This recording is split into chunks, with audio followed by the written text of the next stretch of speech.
بسم اللہ الرحمن الرحیم۔ السلام علیکم دوستو۔ دوستو، رات کا وقت تھا، مدینہ کی گلیوں میں خاموشی تھی، صرف ہوا کی سرسراہٹ اور کبھی کبھار کسی جانور کی آواز سنائی دیتی۔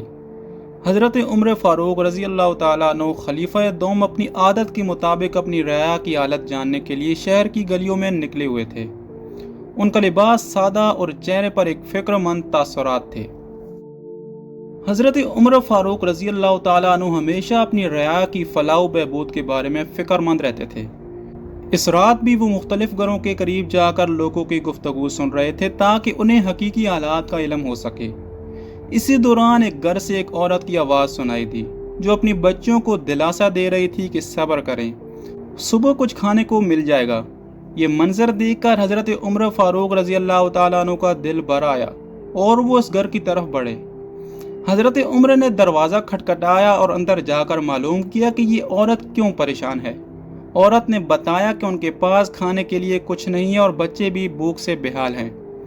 حضرت عمر رضی اللہ تعالیٰ عنہ فوراً واپس پلٹے اور بیت المال سے اناج اور دیگر ضروریات کا سامان خود اپنے کندھے پر اٹھا کر اس عورت کے گھر پہنچا دیا۔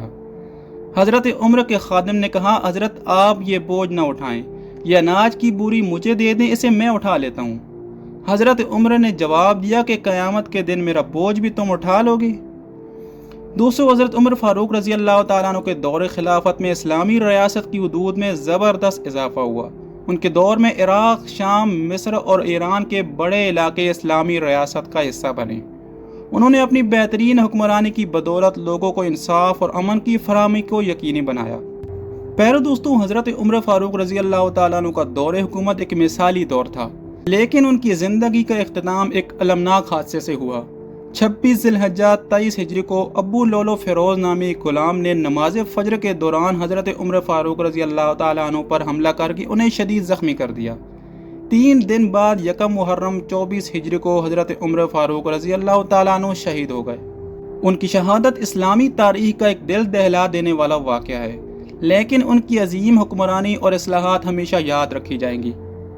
انہوں نے اپنی زندگی کو اللہ کی راہ میں اور اپنی رعایا کی خدمت میں گزارا اور اپنے عمل سے دنیا کو یہ سبق دیا کہ ایک حقیقی حکمران کیسا ہونا چاہیے۔ مغربی دنیا میں بھی ان کی قیادت اور انصاف پسندی کو سراہا جاتا ہے۔ اس کی ایک مثال ہارورڈ یونیورسٹی ہے، جہاں حضرت عمر فاروق رضی اللہ تعالیٰ عنہ کو بطور موضوع پڑھایا جاتا ہے۔ ان کی عدل و انصاف، اصلاحات اور حکمرانی کے اصول آج بھی دنیا بھر کے طالب علموں کے لیے ایک روشن مثال ہیں۔